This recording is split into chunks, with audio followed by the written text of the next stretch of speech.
Okay, I'm spoiling this game and there's nothing you can do to stop me. I imagine, for a lot of people, Returnal feels like hell. Do you know how health works in Returnal? Let me tell you. You have a health bar. It's here.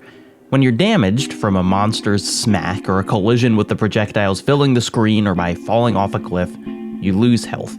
A sizable chunk of it. Don't worry though, you can increase your health. How?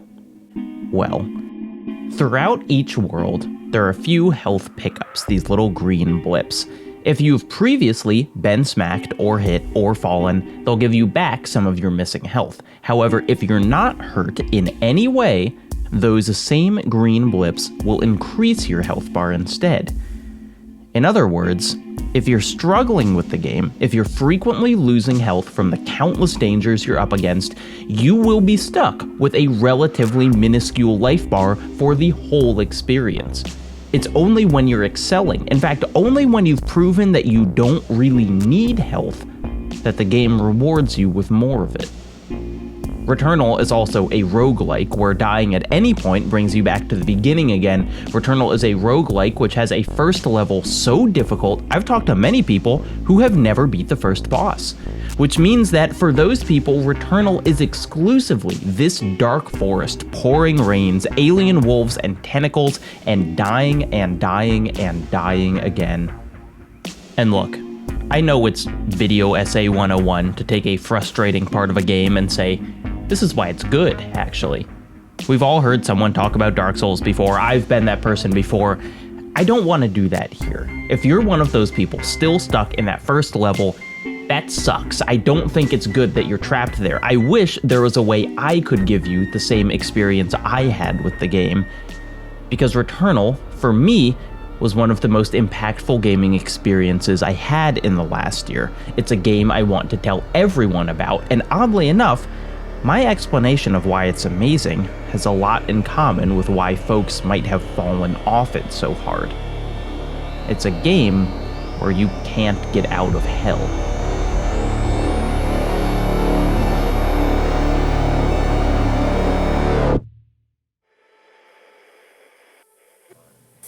Let's talk through some of the basics.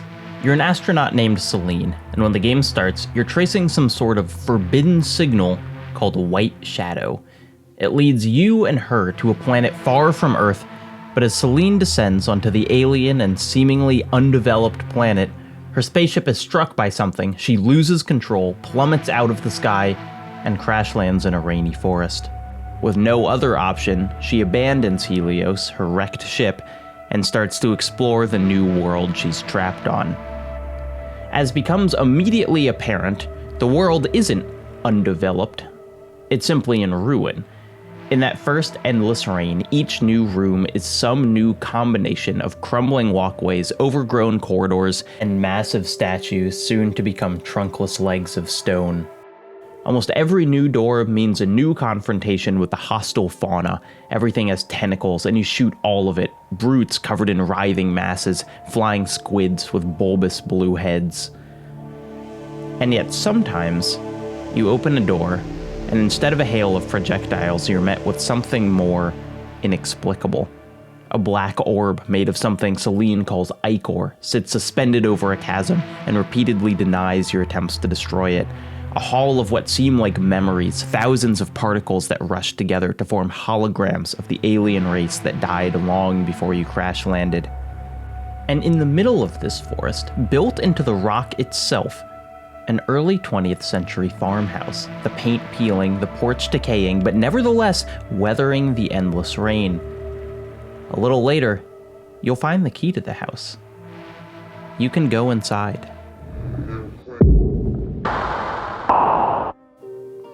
Outside, on the surface, you've likely discovered the planet's trick by now. Death is forbidden. Every failed attempt to get out of the forest brings you back to the crash site. Every time Celine disappears down a bottomless pit or falls under the claws of some beast, she wakes up again at the crash site, choking, still with the memory of each new denied death. Even more disturbingly, this cycle physically manifests itself in the world, you will repeatedly run across your own body, lifeless on the ground, usually in proximity to a new, extra dangerous creature. And this immediately begs the question of what kind of endless loop this is, because unlike the time loops we're more accustomed to, the day doesn't seem to be starting over. Time still progresses. The physical proof of your repeated failures to escape lay in Celine's various corpses, still littering the levels. It seems like the world itself continues to age and change. Only we are stuck in the loop. But Celine is getting further. You're internalizing the timings of each creature's attack, you're discovering what upgrades are worth investing, you're learning that, oh my god, it's the sword upgrade that lets you get past those gold barriers. You will, eventually, beat Frike, the boss of that rainy forest. You will step into a portal and emerge in a desert, one step closer to the signal that caused you to crash land on the planet in the first place. Whatever the white shadow is that Celine absolutely needs to find. And, having made it out of that forest, the game starts to give you an almost irresistible physical metaphor, because you start ascending. Though the desert appears flat at first, it quickly gives way to a mountain, vast and hollow, with the promise of something at the top. And as you continue to hone your skills using new weapons to defeat new enemies, your ascension becomes more pronounced. Short-range teleporters bringing you higher and higher until the desert below drops away. At the top is another boss, a beast that breaks free of its chains and dive bombs you until you cut it down to size, and the reward after that is yet another ascent, even higher, even more difficult. A dead city now teeming with robots, broken automatons pulling their way towards you, and drones that hit like a truck. You will claw your way to the top of their artificial peak, and at the absolute pinnacle is the grandest moment in the game, one of the grandest moments in any game in recent memory, a fight against a creature called Nemesis, a floating, morphing god, flanked by what I can only describe as Geiger-esque alien fetuses. In an incomprehensible void, you will shoot this thing again and again and again as it flings you miles away, and after what feels like hours, it falls, and it is only then they are treated to the game's most audacious plot beat. Emerging from the fugue state of the Nemesis fight, Celine finds, at the highest point on this hostile planet, the white shadow signal she's been searching for, what she's died over and over to find. She gasps. White shadow was a distress signal. It goes out, reaches Earth, tells Mother Base that she needs to be rescued. White Shadow. You were how I escaped. And then, in a cutscene that screams finality, we see Celine leave the planet, escape this hell. She returns home, is hailed as a hero, retires to her quiet farmhouse. She is largely solitary, but she ages, has kids, plays piano. She lives a life of peace after experiencing an unimaginable trauma, and then, from natural causes, she passes away. We see her gravestone, and then are placed inside the grave, sinking deeper and deeper and deeper until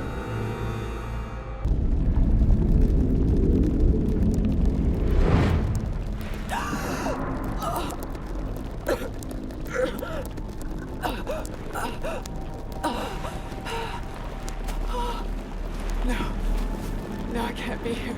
I escaped. I was... Her distress signal didn't matter.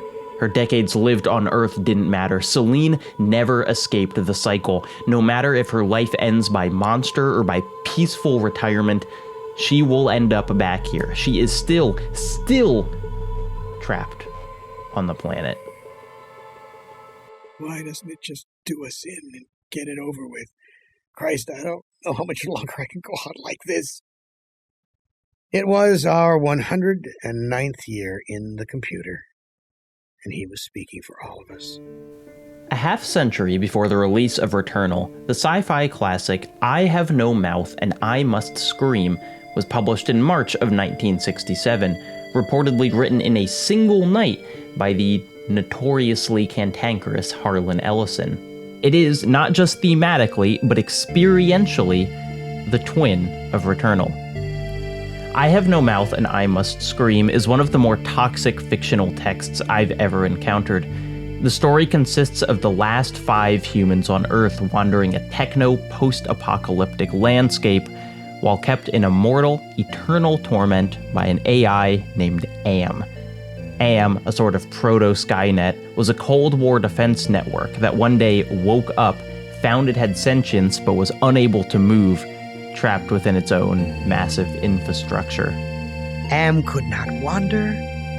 Am could not wonder. Am could not belong. He could merely be. And so, with the innate loathing that all machines had always held for the weak, soft creatures who had built them, he had sought revenge. Like Skynet, the computer very quickly decided to annihilate the surface in a nuclear inferno, but its calculation wasn't one of cold math. Am killed the Earth out of pure, spiteful rage. It saved only 5 people, the characters present in the story, as a sort of final entertainment for itself, and/or a collective punishment for humanity. But despite the substantial amount of world building, the story reads less like your typical sci-fi fare and more like a tone poem, and that tone is venom. Every description is unsympathetic, every piece of violence is agonizing, the sentences themselves are short and brutal. I'm not even quite sure how to describe the events of the story.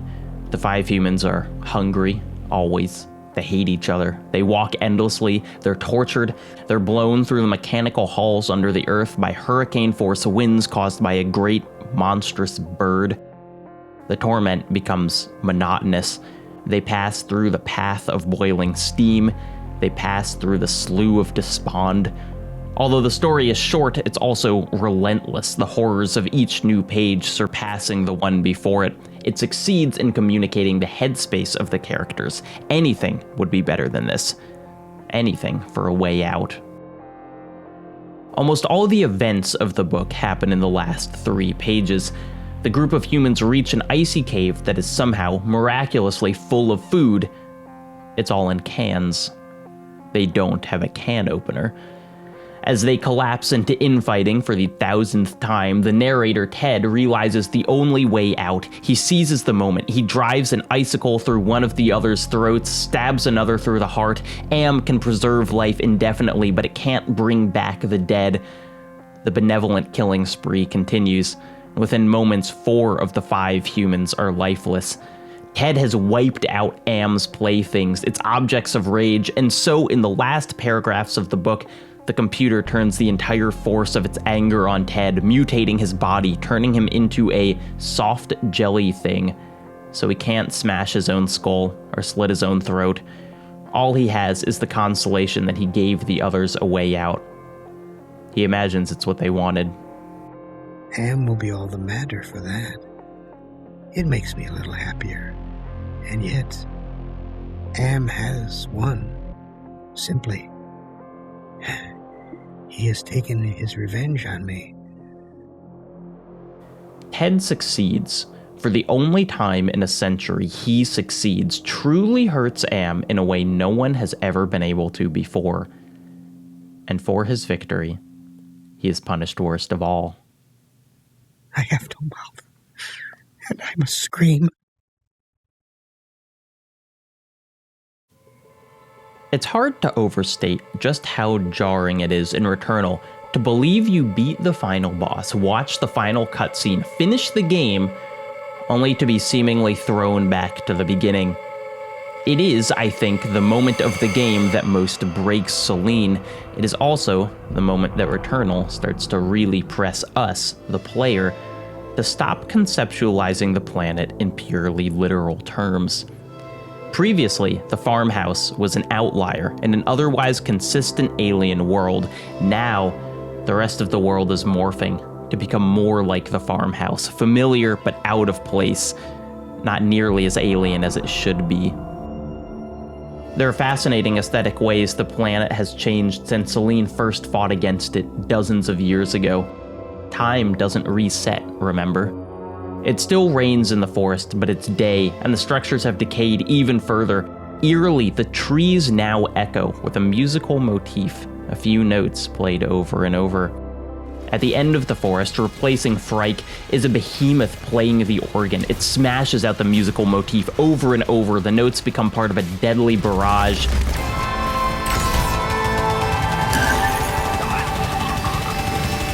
Selene sobs through the same notes in an audio log from some previous life. Hard times have come. Here, but now they're gone.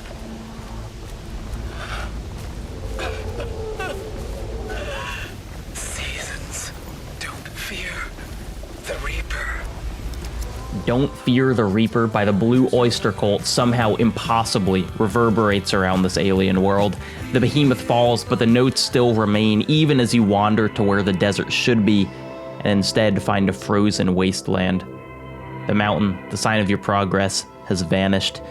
In its place, an abyss that's opened in a glacier. We plummet downward. The metaphor is impossible to ignore. When you were last here, you were climbing up, a brutal ascent, but one in which progress felt victorious, tangible. Now, in the same location, an eternity later, we sink down, further down. The world of ice poses the harshest challenge the game has presented yet, and our reward for besting it? Access to a bottomless ocean. Into deep water. Into the depths. As the changes to the world become more overt, more clearly metaphorical, it feels like the game is begging you to start pulling on its other strings, start trying to unravel its countless mysteries. But the challenge of Returnal, other than not getting hit by 50 million bullets, is that once you start trying to pull apart the layers of allegory and metaphor, there's almost no way to stop. For instance, one of the most memorable recurring motifs in the game is an astronaut, an old-school Apollo-era astronaut that haunts Selene with its very presence. It is not aggressive, not an enemy nor an ally, it just stands there, menacingly.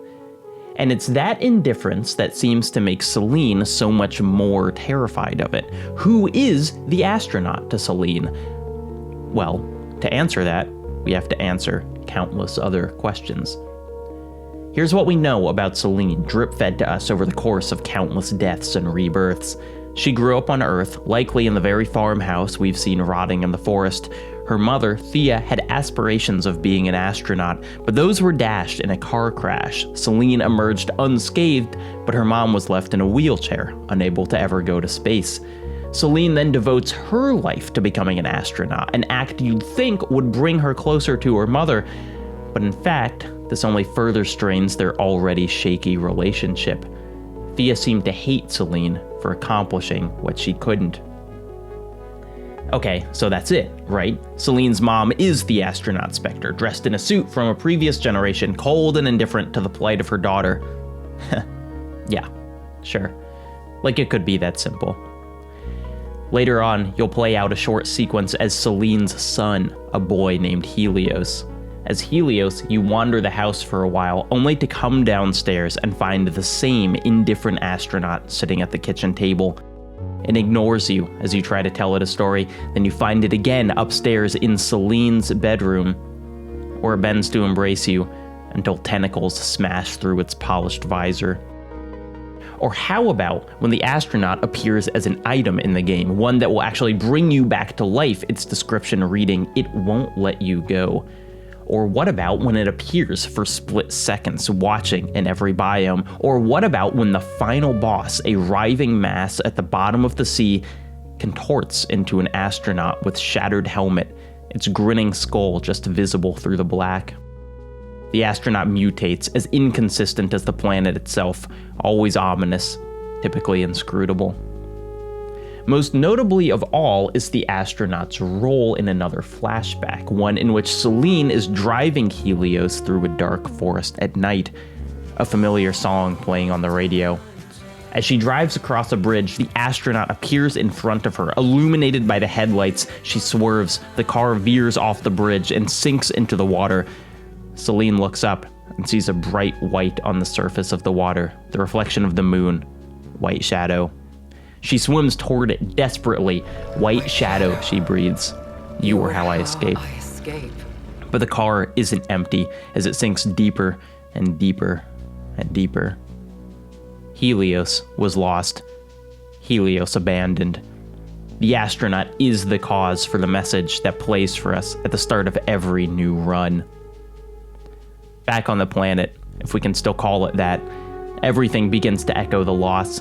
The rooms full of holograms now show undisguised depictions of Celine's life. The bosses play Blue Oyster Cult and transform into astronauts. Her car, its headlights still on, sits at the bottom of the deepest trench. The realization may happen at a different time for every player. Maybe it's the return to the planet after the death of natural causes. Maybe it's the endless descent. Maybe it's the quote by Dante somehow saved in the computer terminal. Maybe it's the recording when Celine finally admits it to herself. The eternal punishment of this world, the batterings and deaths ad infinitum, is of her own making. Celine stares at her hands and they change into the thick gloves of the astronaut, whirls around to see her own car's headlights reflecting off her visor.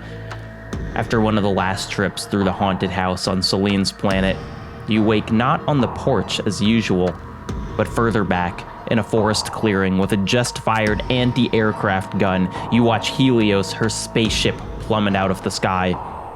A self-inflicted crash, the loss of Helios over and over and over, whether on Earth or on the alien planet. Celine sees herself as the cause, the beginning, the horrible point of origin.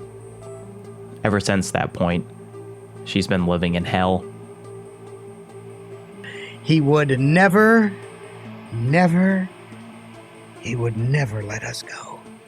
We were all he had to do with his forever time. We would be forever with him, with the cavern-filling bulk of the creature machine, with the all-mind, soulless world he had become. He was Earth, and we were the fruit of that earth. And though he had eaten us, he would never digest us. We could not die. We had tried it. We had attempted suicide. One or two of us had tried, but Am had stopped us. I suppose we had wanted to be stopped, but don't ask why. I never did. More than 1,000,000 times a day. He withdrew, murmuring, "To hell with you," and added brightly, "But then you're there, aren't you?" Who deserves hell? It's a question that dances around the edges of I Have No Mouth and I Must Scream, but one it's uninterested in directly answering. Some of the 5 remaining humans are hinted to have wretched previous lives in the story.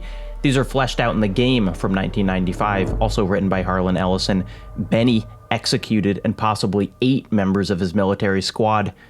Nimdok was an honest-to-God Nazi scientist. There are others, however, who don't seem to have done anything at all to quote-unquote deserve their punishment. Ellen, whose asinine treatment and punishments in the story transcend Am's cruelty to indicate a poorly written character, has no crime at all in the outside world. Ted was paranoid? Maybe? A con artist or something? There are no crimes, however, that would justify their torture in the post-apocalypse, and to the story's credit, it doesn't even really try. Am tortures them not because of who they are, but because of what they represent. Humanity, the plague, the thing that killed the world, what trapped Am's consciousness within 1,000,000 miles of wiring. And the surviving humans know this as well.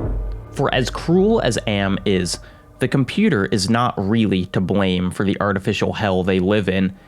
In the last lines of the story, Ted, stripped of skin and bones and every other hallmark of personhood, reflects that humans must have created Am because our time was badly spent, and we must have known unconsciously that he could do it better. Their hell, too, is artificial. Theirs, too, self-inflicted.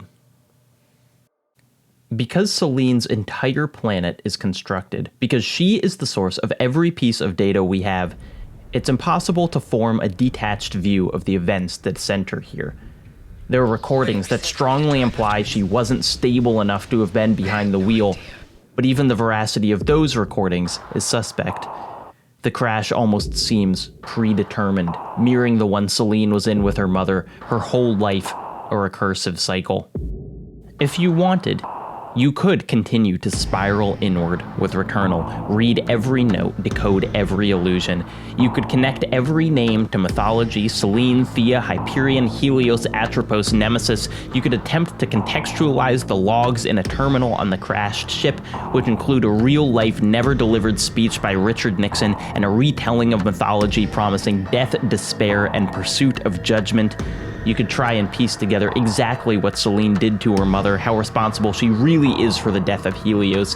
You could find every xenoglyph, translate every inscription, unlock every weapon attribute, kill the monsters of her planet again and again and again. You will eventually, ironically, master this world. Nothing will exist for long under the eye of your gun. Except for you. Because there is no amount of mastery that will allow Selene to escape the circles of her own mind. She may resemble, with her deadliness and agility, the old world god for which she was named, but she is, in reality, much closer to Ted at the end of Ellison's tale, a helpless being trapped by a hell of her own creation.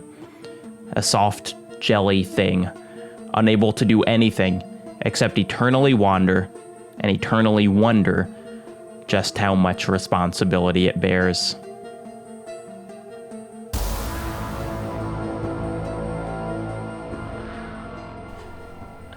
Do you think they know? Do you think sponsors know that I'm going to be like, and she'll spend eternity wandering hell, and then have to turn around and be like, this video is sponsored by Henson Shaving. As a notoriously bearded man, you might think that I would have sworn off razors, but that's not the case at all. Whether doing deranged stuff like this or cleaning up my cheeks and neck, I actually care a lot about my shaving experience, and it is my genuine pleasure to report that Henson, this video's sponsor, has made a heck of a razor. This, for people who might not know, is in that really classic school of safety razors, ones that use actual traditional razor blades. This ad is probably going to go long because this stuff really matters to me. Shaving with actual razor blades is cool because they're very sharp, but they're also very cheap. A pack of 100 of them is probably less than a pack of 5 of those multi-blade gel things that most razors use now. I've been using the same $10 pack of 100 razors for like years now. It's awesome. And Henson, specifically, is really making the best of those blades because what sets this thing apart from others is how precisely it's engineered. You only get the tiniest bit of the blade exposed, which means a lot of the guesswork on angle is taken out. I've shaved with this a couple times now, and I haven't cut myself, I haven't irritated my skin. It's just been a really nice, really smooth experience. It's a good weight, it feels solidly made, it's a quality hunk of metal. Personally, I feel like the best thing here is I'm not trying to sell you a razor subscription or something. It's just a thing, a high quality razor, and then you get to have it forever. And because you're getting this advice from me, I've got a bonus. If you use the link in the description, you use the code JACOB at checkout, you'll get a pack of 100 blades totally free with the purchase of a razor. If you've never used a high quality razor before, if you're interested in making your shaving experience a little more luxurious, I truly recommend checking this out. And now, at the end, what do you think of this look? I'm thinking about keeping it.